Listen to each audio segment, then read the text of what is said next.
A partir de ahora, el análisis, la información, los temas de la actualidad y las tendencias están en una sola frecuencia. Frecuencia Política. En tu compu, en tu celu, en tu tablet. Aquí por www.radiolacalle.com. Comenzamos.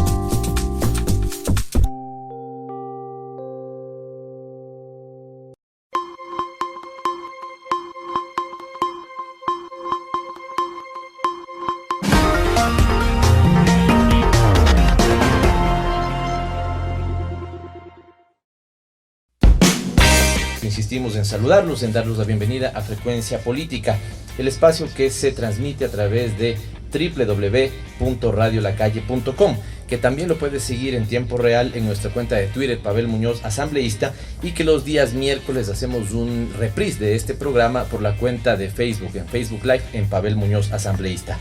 Contentos, Fernando, contentos a todos los amigos que se conectan con nosotros. Siempre empezamos con algunos pocos amigos, pero se van conectando desde otros lados del país. Bienvenidos a todos ellos, a todas ellas. Se van conectando también desde otros lados y otras latitudes del mundo, lo cual siempre nos congratula poder saber que se conecta gente de Estados Unidos, gente que está en Europa, particularmente en España, en Italia, o aquí en América Latina. Hemos tenido conexiones de Venezuela, de Colombia, de Argentina y de algunos otros países. Muchas gracias por mantenerse con nosotros, muchas gracias por seguir Frecuencia Política, que les recordamos, llevamos algún tiempo, Fernando, en el aire. 12 programas, digamos, en esta nueva temporada que estamos trabajando aquí en radiolacalle.com. Cuando decimos trabajando es haciendo un trabajo ad honorem para consolidar semana a semana lo mejor del análisis noticioso, nacional, mundial también, si así se lo amerita, y poner en el análisis de la coyuntura los elementos, sean estos de la política social, de la política económica, de la política como tal, ya sea el quehacer de la Asamblea Nacional, de la función ejecutiva, en fin, hacer un análisis que pueda nutrir la valoración que pueden hacer ustedes de este programa. Y esta semana empezamos con un muy buen talante, con muy buen ánimo, porque estamos llenos de orgullo como ecuatorianos. Y no solamente por lo sucedido ayer en el Giro de Italia, donde Richard Carapaz se ha convertido en un grande, en un gigante del ciclismo mundial, y particularmente le ha dado un alegrón a todo el Ecuador, ganando una de las, dicen, Fernando, que es una de las 3 competencias más exigentes a nivel mundial en ciclismo, el Giro de Italia. También entra en esto el Tour de Francia. O el Tour de Francia, ¿no es cierto? Que es una apuesta que Richard se la ha marcado para los próximos años, pero hemos tenido el alegrón de que un ecuatoriano, la locomotora, haya ganado el Giro de Italia, y esto nos congratula, nos llena de orgullo, insisto, además con la humildad, con ese don de gente que Richard ha asumido este triunfo, me parece que es fundamental. Lo segundo, no solo eso, el compatriota Jefferson Cepeda también ha quedado como ganador de la Vuelta de Navarra. 2 motivos suficientes para conmemorar con orgullo el Día Internacional de la Bicicleta. También tan importante esto, Fernando, y hablaremos más adelante en otros programas, me refiero con modalidades de movilidad alternativa, formas de movilidad alternativa, en las que la bicicleta cumple un rol fundamental. Pero el día de hoy también un excelente resultado en la selección sub-20 de fútbol, donde le hemos ganado 3-1 a Uruguay, y con esto hemos asegurado nuestro paso a cuartos de final. El próximo partido será el día sábado. Mañana conoceremos cuál será el rival de Ecuador, así que estamos muy contentos porque además de estos logros son y parten del esfuerzo de los deportistas, del esfuerzo personal de los deportistas, sus familiares, evidentemente, sus padres, sus hermanos, sus hijos o esposas, cuando también las hay, pero esto porque lastimosamente bajo este paradigma de la austeridad, recuerden ustedes que se cerró el Ministerio del Deporte queriendo crear una secretaría. Un momento el presidente dijo que como nunca traían los deportistas una medalla al Ecuador, entonces era un despropósito tener 5 centros de alto rendimiento, pero lo cierto es que el deporte no solamente cumple un rol, si ustedes quieren, para los deportistas como tal. El momento que tenemos una victoria, sea en el ámbito del fútbol, que suele ser la pasión de multitudes, pero también en otros casos como el ciclismo, como el atletismo y en otras disciplinas, los ecuatorianos tenemos un elemento adicional: sube nuestra autoestima, y al subir nuestra autoestima también cambia el ánimo social, y esto suele ser un valor agregado en todas las sociedades. Finalmente decirles que en cambio la semana se presenta con, digamos, expectativas en el campo político, continúa las investigaciones sobre arroz verde. Ojalá podamos conversar algo con nuestra entrevistada del día de hoy, un personaje especial que vamos a tener acompañándonos, pero dos elementos también importantes, y es que el día miércoles en la mañana la Asamblea Nacional sesionará para tomar una decisión respecto al juicio político que fue instaurado con María Fernanda Espinosa, ex canciller de la República, y en la tarde tendremos esta que seguramente será vista con mucha expectativa, esta reunión de la Asamblea Nacional, porque recuerden ustedes, amigos y amigas, hay 3 comisiones que no han logrado constituir. En realidad, al menos 2 de ellas ya constituyeron sus autoridades. Lo que pasa es que esto no entra dentro de los cálculos, entre comillas, del acuerdo político, y por lo tanto quieren hacer un reseteo de esas comisiones. Y me refiero a la de educación y me refiero a la de trabajadores. Pero ahí el problema es que ya van 2 semanas que se cerró este tema. Hay leyes que le urgen al país y todavía estamos pensando en las personas y no en lo que necesita la sociedad. Efectivamente, Fernando, además porque hay todo un debate, digamos, que se ha instalado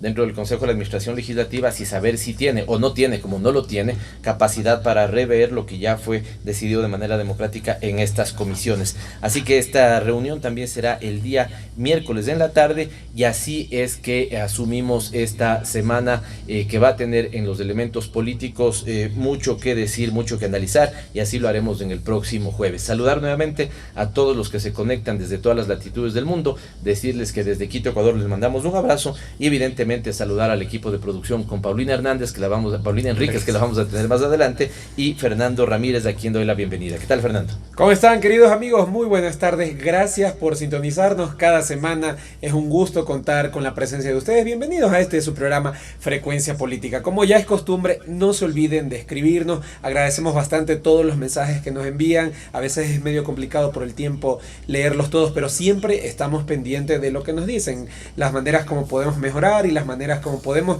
llegar a ustedes y a sus familias. No se olviden que ustedes nos están sintonizando este momento en vivo a nivel nacional y nivel mundial por la señal de www.radiolacalle.com. En redes sociales, vía Twitter, a través de la cuenta @PavelML. Y el miércoles no se pierda el reprise, y si ya en este momento está viendo el reprise, en este momento lo está haciendo por la cuenta de Facebook Pavel Muñoz Asambleísta. Solamente cito un dato pequeño hablando del tema de Richard Carapaz y de redes sociales. En la mañana el periodista Fabricio Vela había hecho un recuento de los logros de Richard Carapaz. En el 2013 los primeros lugares los obtuvo en los Juegos Panamericanos Sub-23, 2015 Vuelta a Colombia Sub-23, 2016 Vuelta a Navarra, donde también ayer ganó un ecuatoriano, 2018 Vuelta a Asturias, 2019 repite la Vuelta a Asturias, y en 2019 el Giro de Italia. Como ya les decía Pavel, hoy tenemos una invitada verdaderamente de lujo con quien abordaremos los principales temas de la coyuntura legislativa y política. Se trata de la asambleísta por la bancada de la Revolución Ciudadana, Marcela Aguiñaga, pero eso en muy breve. Sí, siempre solemos decir que cuando tenemos mujeres valientes, mujeres guerreras y excelentes asambleístas, como es el caso de Marcela Aguiñaga, nuestra cantidad de conectados, la gente, los seguidores que se conectan con nosotros se duplican y se triplican, y así como hemos invitado en otras ocasiones a Gabriela Rivadeneira, estuvimos con la prefecta de Pichincha, Paola Pavón, hoy con Marcela Aguiñaga tendremos un análisis y un diálogo fructífero para todos nuestros queridos seguidores. Gracias, efectivamente, como hemos señalado, tenemos una invitada de lujo, y esto ya es costumbre ventajosamente en nuestro programa, pero estamos muy contentos de recibir a la abogada Marcela Aguiñaga.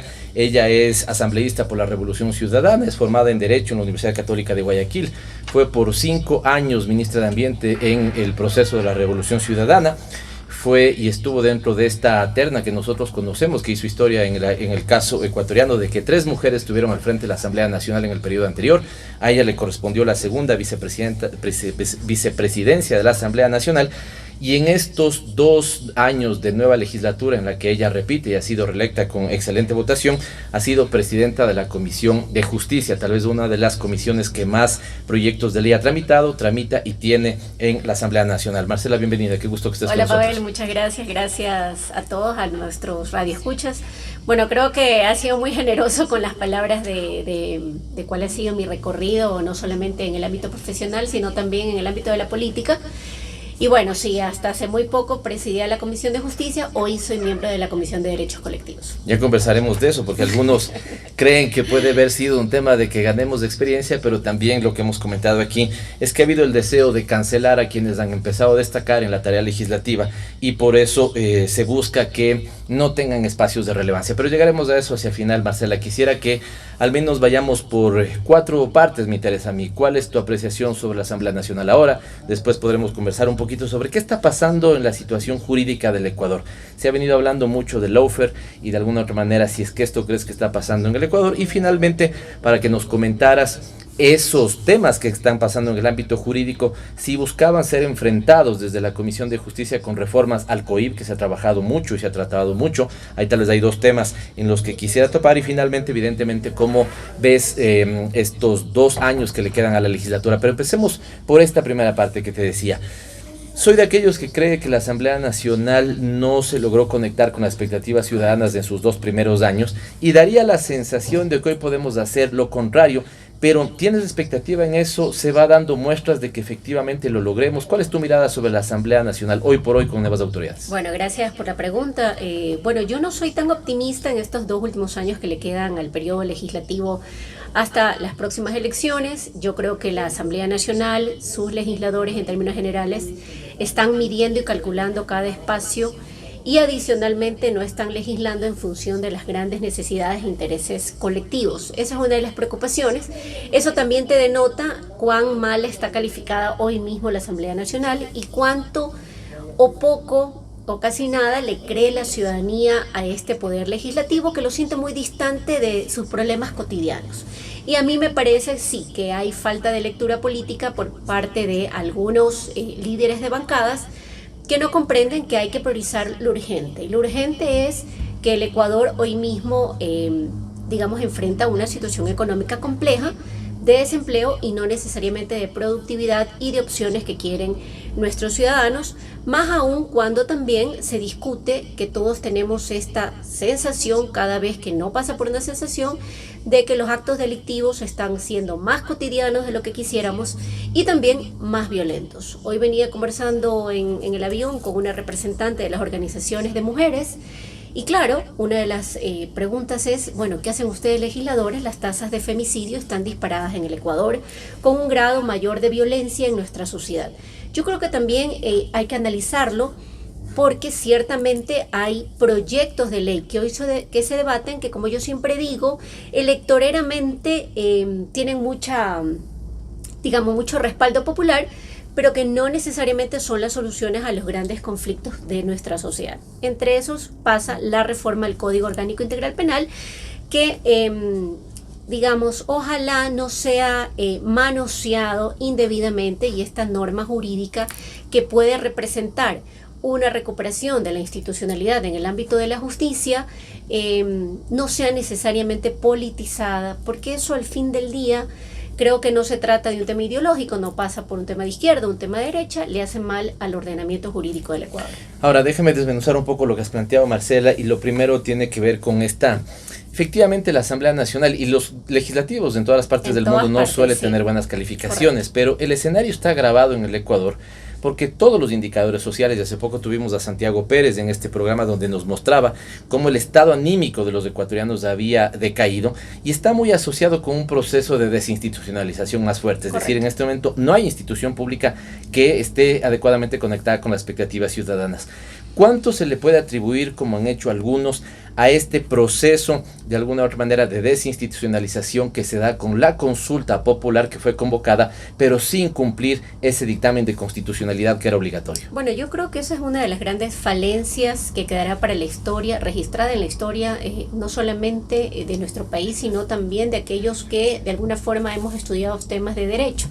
Es decir, una consulta popular que a cuenta de que se dijo de que la Corte no se pronunció dentro del tiempo y tuvo un dictamen ficto, hoy eso dio paso a una cantidad de abusos, arbitrariedades. Unos lo quieren llamar democratización, otros creemos que lo que se provocó es una un debilitamiento muy fuerte al ordenamiento institucional de nuestro país.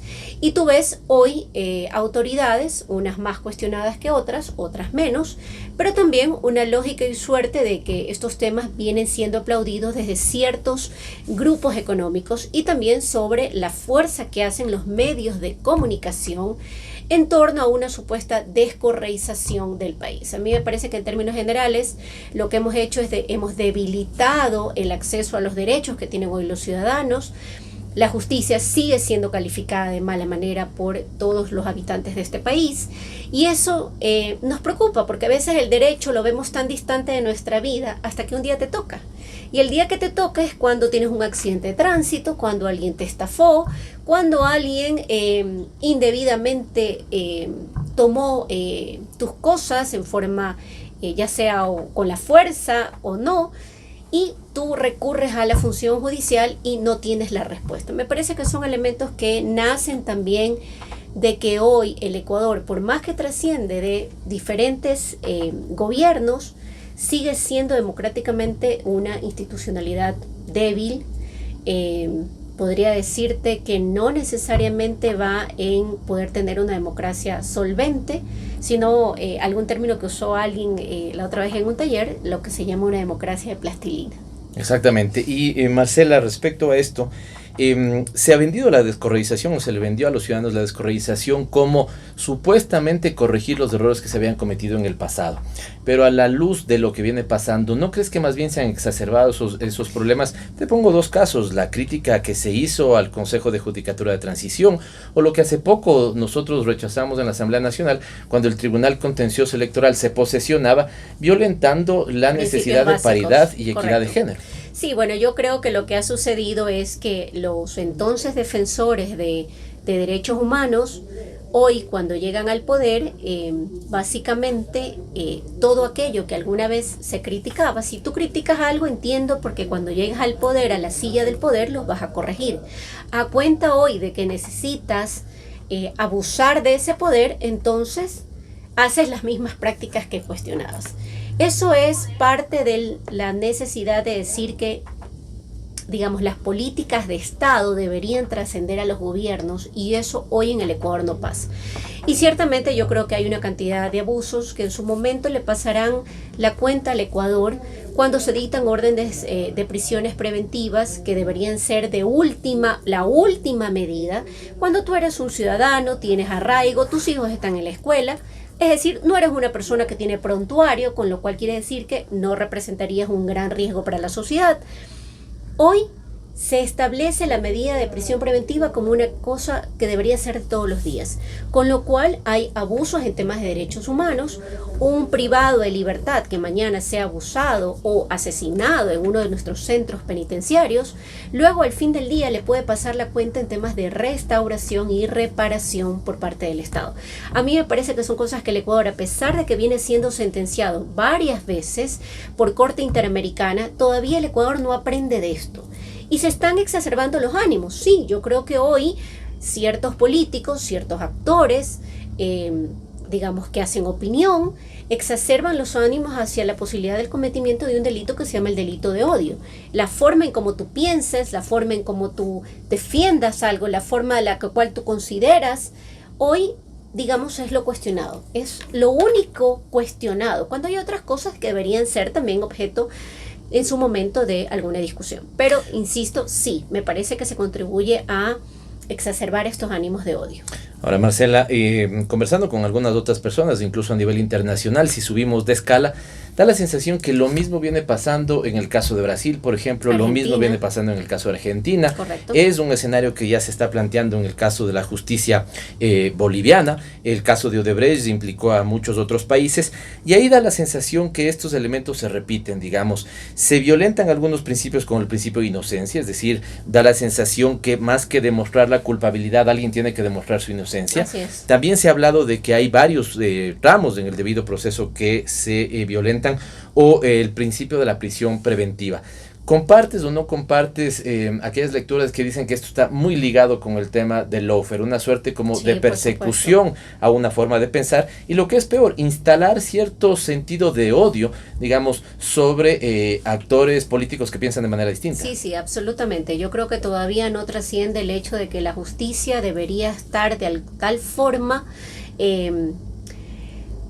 debería estar absolutamente de alguna forma, por decírtelo, impedir que alguna influencia mediática, económica, de coyuntura, de la presión que ejercen los medios de comunicación, no llegue a tocarla, con lo cual debería estar inmune la justicia. Lamentablemente eso no pasa.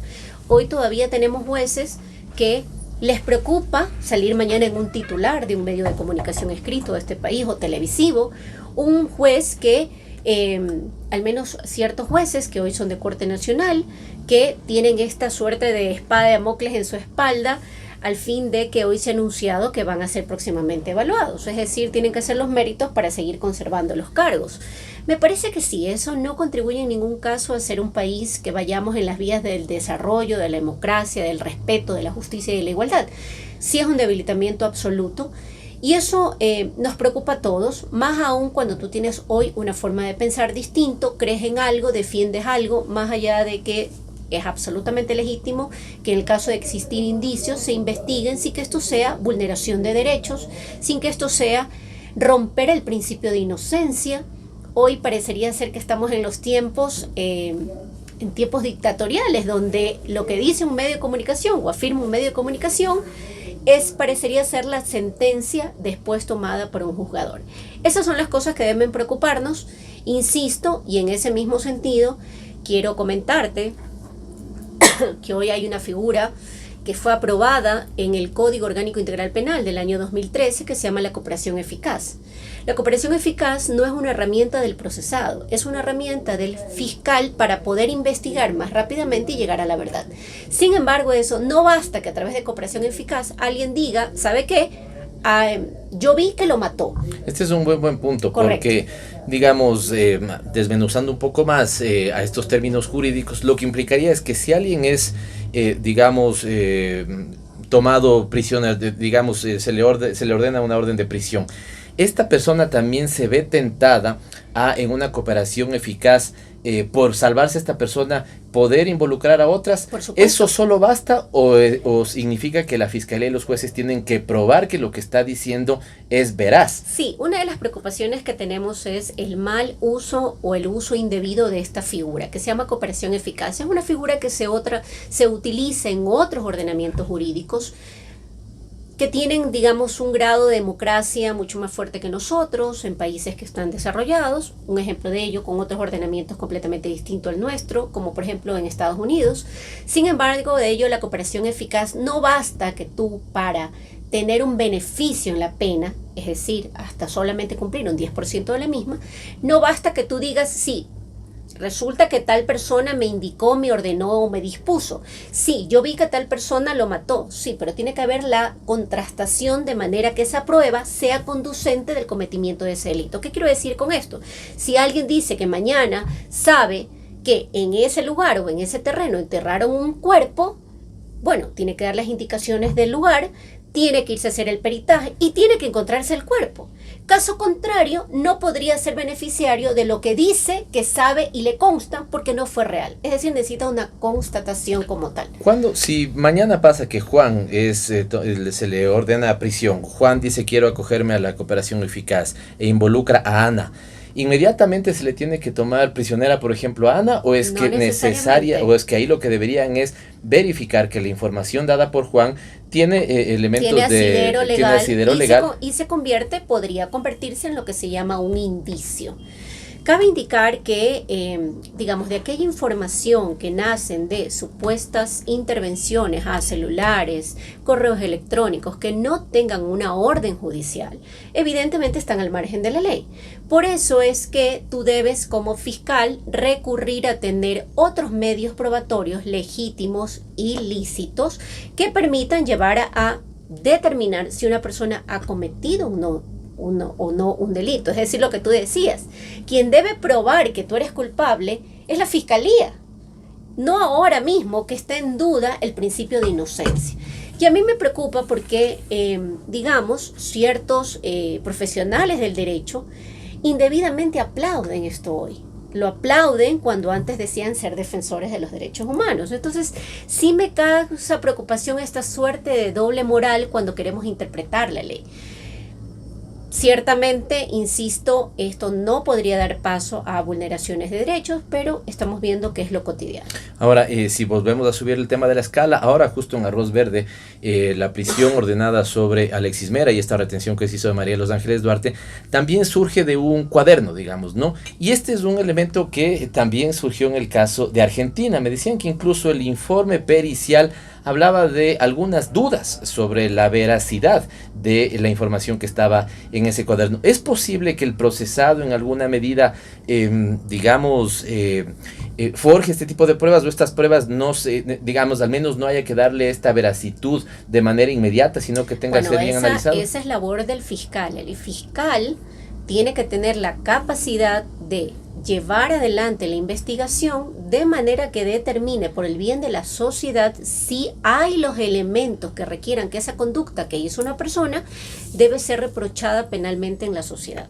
¿Qué es lo que quiero decir con esto? Que si el fiscal en el camino se da cuenta de que no hay los elementos suficientes para que esa persona se la responsabilice de un acto ilícito, el fiscal tiene la capacidad legal y jurídica y debería tenerla moral y ética para decir: me abstengo de acusar a tal persona porque no he encontrado los elementos necesarios probatorios. Es decir, se supone que el principio de inocencia que está consagrado en nuestra Constitución es tan fuerte, pero tan fuerte, que no se rompe ni siquiera cuando te dictan prisión preventiva. Ni siquiera cuando tienes una sentencia condenatoria de primera instancia. Porque puedes apelar. Porque puedes apelarla. Es decir, eso va con el paso de las instancias, comienza a debilitarse el principio. Pero lo que quiero decirte es que, digamos, lo que te enseñan en las universidades, lo que te enseñan nuestros maestros, es que siempre se dice que vale más que, digamos, que siempre luchemos porque un inocente no esté detenido indebidamente. Y eso a mí es lo que me preocupa porque, insisto, nuestros juzgadores todavía son permeables a las presiones, o bien sean o económicas, o sociales, o mediáticas, que hacen que un juez debería solo pronunciarse en virtud de sus fallos, en virtud de la prueba que así lo determine, de forma objetiva, sin tener ni ser presionado por nadie. Desde Quito, Ecuador, las 18:38 y estamos teniendo este muy interesante diálogo con Marcela Aguiñaga, asambleísta por la bancada de la Revolución Ciudadana. Ahora, Marcela, pongámonos en el plano positivo, digamos, en el plano propositivo. Una vez visto el problema, que efectivamente es un problema, además tremendo problema, porque juega o no juega con la libertad de las personas, un valor tan preciado. Pero en el plano propositivo, tú advertías una cosa que es bien interesante. Después volveré sobre los temas de seguridad. Pero sí, tú mismo en intervenciones en el Pleno has hablado de la figura del populismo penal. Correcto. Da la sensación que frente a cada o algún delito la gente dice, mátalo, corta la mano, lo que fuera. Es decir, da la sensación que las mayores formas de, digamos, privar de la libertad o reprimir estarían como vigentes. Hay problemas en el Código Integral Penal. ¿Amerita, como se está discutiendo ahora, reformas al Código Integral Penal? ¿Cuáles serían estas las más importantes? Sí, bueno, efectivamente el Código Orgánico Integral Penal yo creo que es absolutamente punitivo. Es un código fuerte, es un código duro, es un código que aumentó significativamente las penas. Así que cuando algún desatinado dice es que se hizo un código penal pro delincuentes, yo quiero decirles que hoy las penas pueden llegar hasta 40 años, cosa que no sucedía en el pasado, sobre todo en delitos que son los más, digamos, reprochables en una sociedad, aquellos que atentan a bienes jurídicos más importantes, como por ejemplo la vida, la integridad sexual, entre otros. Ahora bien, sí creo que hay figuras que se establecieron en el COIP que tienen que ser revisadas. Tienen que ser revisadas desde la jurisprudencia que emitan los jueces de Corte Nacional a través de sus fallos. Mira, el día de hoy salió una sentencia de Corte Nacional donde reconoce que indebidamente los jueces estaban aplicando acumulación de penas cuando una persona es privada de libertad o sentenciada por los delitos con sustancias sujetas a fiscalización. Entonces, ¿qué es lo que estaban haciendo los jueces? Te estaban poniendo una pena por cada sustancia que te encontraban. cuando el espíritu ese no fue de la norma. Es decir, a pesar de que la norma es clara, los operadores de justicia interpretaron otra cosa. Hoy la Corte Nacional, digamos, recoge el espíritu de lo cual fue aprobada el Código Orgánico Integral Penal en su momento y corrige este problema. Y a mí me parece que eso es lo debido. La Corte Nacional debe hacer estos fallos de manera que dé directrices claras a los operadores de justicia. ¿Las correcciones solo se dan con reformas legales o también en algún momento los fallos van generando jurisprudencia? Van generando jurisprudencia y eso es un tema importante porque también de alguna forma siempre se puede arreglar una ley, por supuesto, mejorarla, derogarla o reformarla, pero las leyes también van cargadas en su momento, digamos, de los intereses de las diferentes bancadas en el ámbito político. Hoy que tú mencionabas el populismo penal, sí, tenemos y revisamos aproximadamente casi 200 reformas al Código Orgánico Integral Penal enviadas de todo tipo de bancadas, con diferentes ideologías, donde todos creen que las soluciones a los problemas delincuenciales de nuestro país se solucionan. Unos proponían castración química, otros cadena perpetua, otros desde penas que iban de 5 años subidas a 25, sin un fundamento técnico que difiera de la norma vigente. O sea, ¿por qué no 5 y ahora 25? ¿Basado en qué? Yo creo que son temas que ciertamente ciertos legisladores, no puedo decir todos, manipulan creyendo que, si bien es cierto, tú le respondes a esos familiares de esa víctima que su delito no va a quedar en la impunidad, es una forma de jugar también con la posibilidad de tener una aceptación popular. Es indebido. Los países que han podido bajar sus altas tasas delincuenciales, que hoy inclusive en países desarrollados se encuentran cerrando sus cárceles, son aquellos que entendieron que el populismo penal no es eficaz. Bueno, Estados Unidos tienen algunos estados pena de muerte y tranquilamente mañana Correcto. Alguien aparece y mata a Así es. 25 niños de una escuela. No son disuasivos al fin del día. Se ha demostrado que hay otras formas de restaurar ese daño. Cuando sobre todo estamos hablando, insisto, de delitos que no son contra bienes jurídicos los más importantes como la vida, la integridad sexual, entre otros.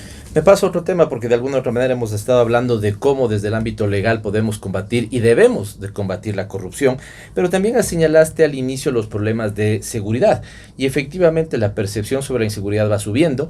Tenemos un aumento de casos de robos en la calle, por ejemplo, pero es también dramático lo que hemos constatado que aumenta.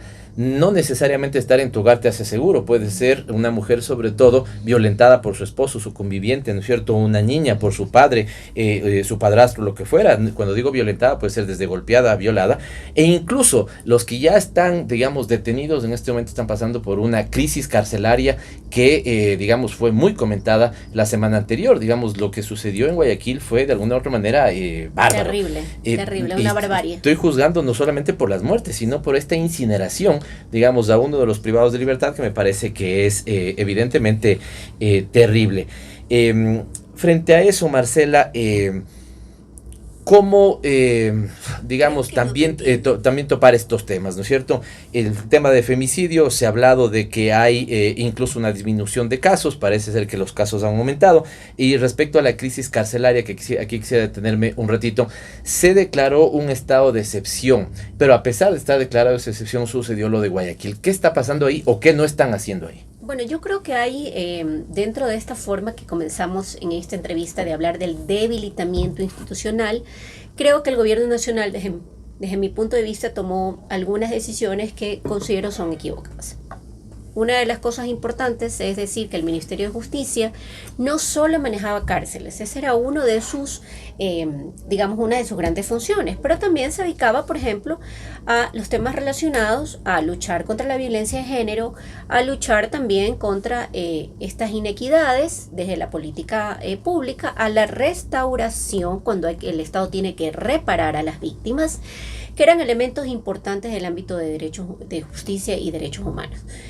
Con este cambio, yo creo que también hubo un debilitamiento. ¿Te refieres al cierre de esa instancia? Al cierre del Ministerio de Justicia, se creó una secretaría con rango, entiendo, de ministro, de ministerio. No está clara si está adscrita o no al Ministerio del Interior, ¿sabes? No está adscrita, Ya. Me parece que no. El Ministerio del Interior, cuando dice la ministra titular, es que en las cárceles no están a nuestro cuidado, a no es parte de nuestra competencia, tiene razón. Anteriormente tampoco, cuando era el Ministerio de Justicia. Sin embargo de ello, el Ministerio del Interior es el que da y apoya en todos los temas de coordinación de la seguridad, apostando a que no habían pues todos los guías penitenciarios en nuestro país. Por ello es que era siempre necesaria, y hasta donde yo conocía, siempre la policía estuvo presente en las cárceles de nuestro país. Ahora, ¿qué representa?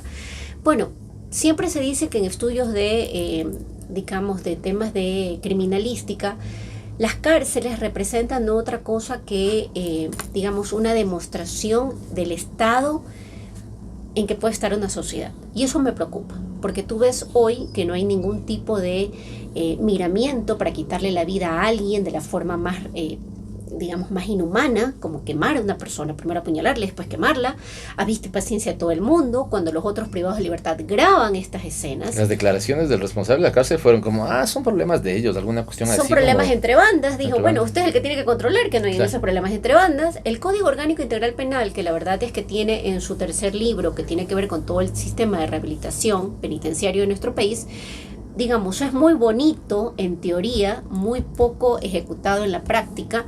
Requiere, sí, primero, de que una persona que comete un delito menor, aunque esa clasificación no la tiene nuestro COI, pero me refiero, digamos, no es lo mismo una persona que ha estafado a alguien a una persona que ha matado a otra.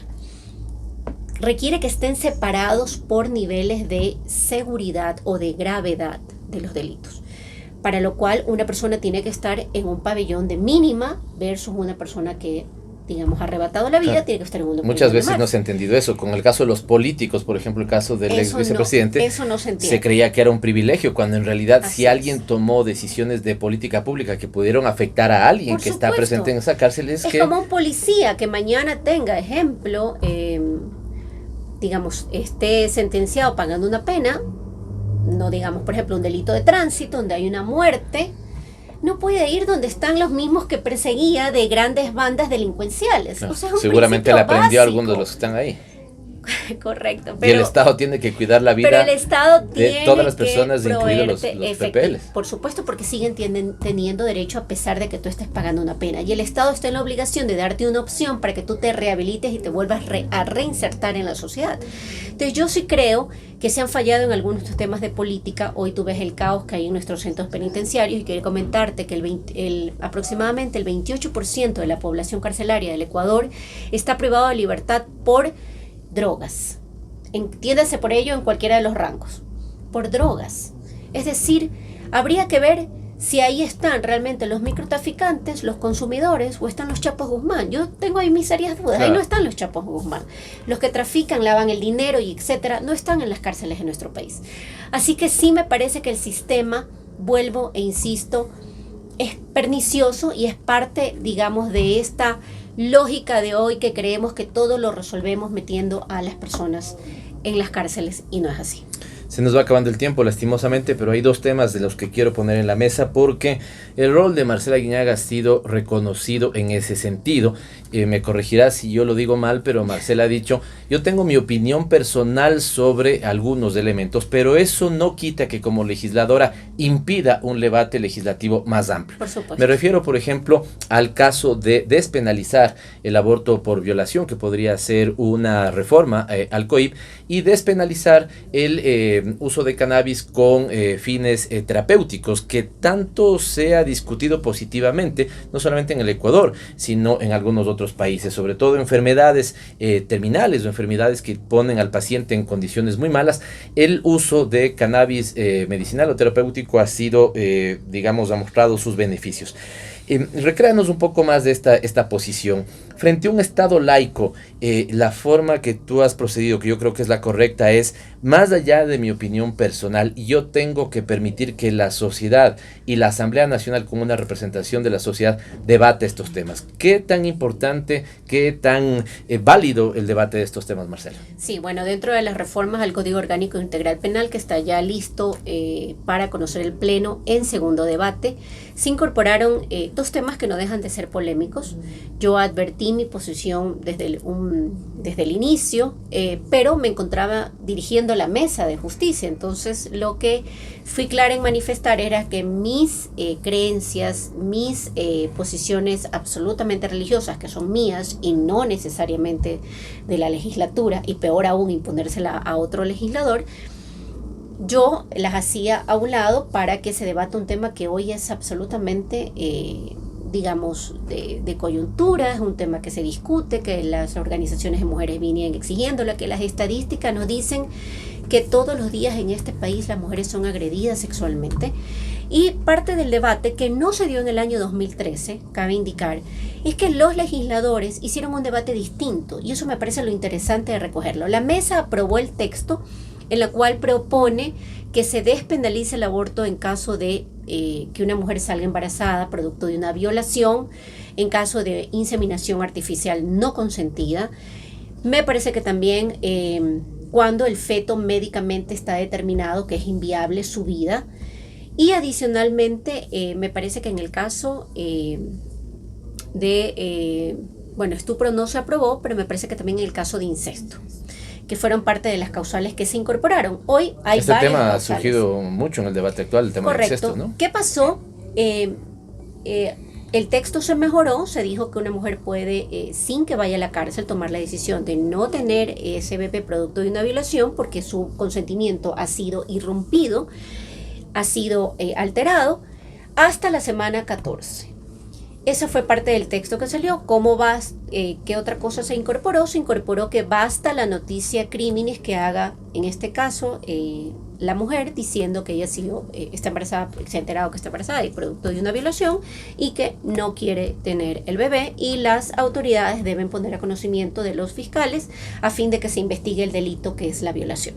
Ahora bien, creo que el debate, que trascendió esta vez, no del año 2013, porque en el año 2013 se centró en que se violentaba la disposición constitucional de que el Estado ecuatoriano protege la vida desde el momento mismo de la concepción. ¿Qué trascendió ahora en el debate? Es si encima que una mujer ha sido agredida sexualmente, la sociedad tiene que condenarla a la cárcel cuando decide no tener ese bebé. Ese fue el debate esta vez, con lo cual me parece reconocer que los legisladores ampliaron su forma de ver las cosas, de ver estos niveles de violencia que hay en nuestra sociedad, y también reconocer que una mujer en dolor lo que necesita es una mano amiga, un soporte, un acompañamiento psicológico. Y aquellos que profesamos una fe, también es el desafío para que esa mujer, sus principios sean tan sólidos que a pesar de estar en dolor, decida por la vida. Ahora que has topado este tema, permíteme hacer una pregunta personal. ¿Y Marcela ha mejorado, si considera que hay una mejora en su criterio, justamente al intercambiar opiniones con otros colectivos? ¿Ha crecido, digamos, su valoración personal de la problemática al no cerrarse, como lo pueden hacer otros sectores de la sociedad, sino al tratar de entender bien dónde está el problema? Yo creo que los políticos debemos aceptar cuando teníamos posiciones de un momento, y con el paso de tener información, acceder a grupos, a estadísticas, ver los casos más de cerca, ver esta necesidad, los políticos también tenemos que aceptar que podríamos estar equivocados si hemos dado un paso hacia adelante. Creo que ese es el debate que debe ser plural y sano. Pero estos son los temas que yo siempre digo que son incómodos para los políticos, porque comienzan a calcular cuántos votos le suman, cuántos votos le restan. Pero hay cosas donde debe trascenderse en el poder legislativo. Así que me parece que hoy tiene una oportunidad increíble la Asamblea Nacional de poder debatir estos temas con altura, con respeto a nuestras condiciones muy personales y particulares, basados en que esta no es una ley pro aborto, esto es una ley que le da hay una manipulación también. Ha querido decirse que es una ley pro aborto cuando en realidad lo que es la despenalización de violación. Lo que estamos diciendo, y quiero decirte y reconocer a los grupos que se han denominado pro vida, que los grupos, dado el debate que dieron los legisladores, se movieron un poco y dijeron, ¿saben qué? Sí, es verdad. Esa mujer que está en dolor no debe ir a la cárcel, pero que haga trabajo comunitario. Es decir, proponen una pena distinta aun cuando sigue siendo tipo penal. No. Pero lo que quiero decirte es que se abrieron al debate. Hoy creo que los legisladores pueden ser un debate de altura y ojalá respondan a las graves situaciones de violencia que hoy son víctimas las mujeres todos los días, y más aún nuestras niñas y nuestros adolescentes. Marcela, créete que como siempre nos quedamos con el tiempo corto y picados de poder conversar más temas, y yo me quedo así, seguramente la gente que nos sigue aún más, pero te agradecemos mucho Muchísimas gracias, Pavel, por habernos por la acompañado.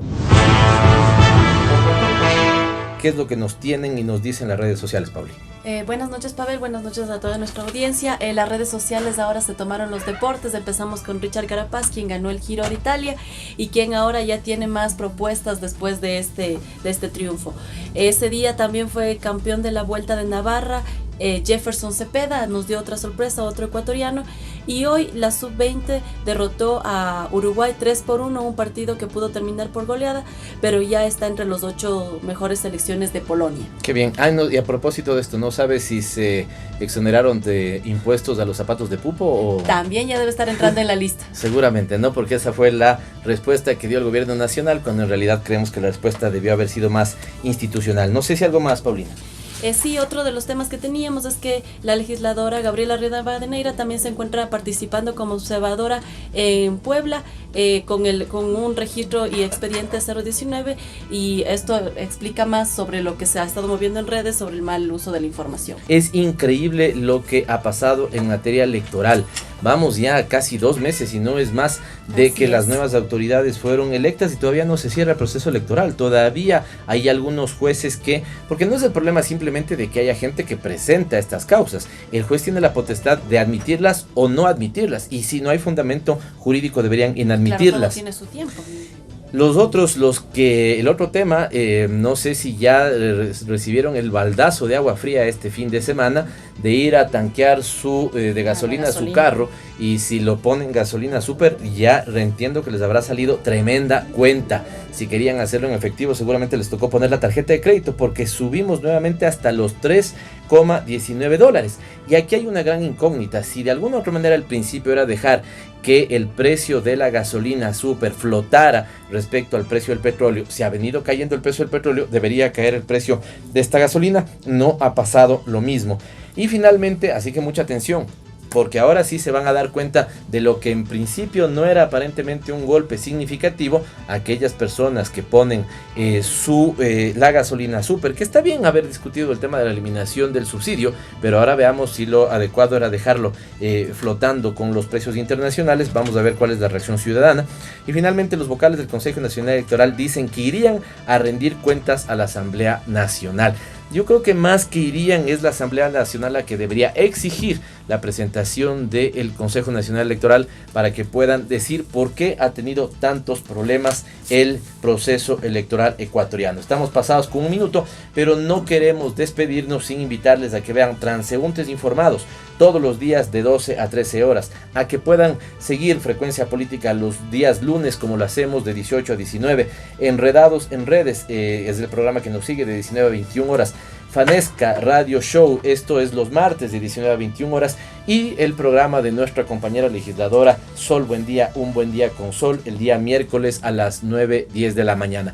Esto por decirles que seguimos creciendo y esperamos que este emprendimiento joven, plural, diverso, democrático, como es www.radiolacalle.com, siga creciendo, y solamente lo puede hacer si ustedes siguen escuchando, pero además si hacen lo que me parece que Celia Cruz decía atinadamente, Radio Bemba. Si les gustó, digan a sus amigos, panas, familiares o lo que fuera, pasar la voz, que sigan www.radiolacalle.com.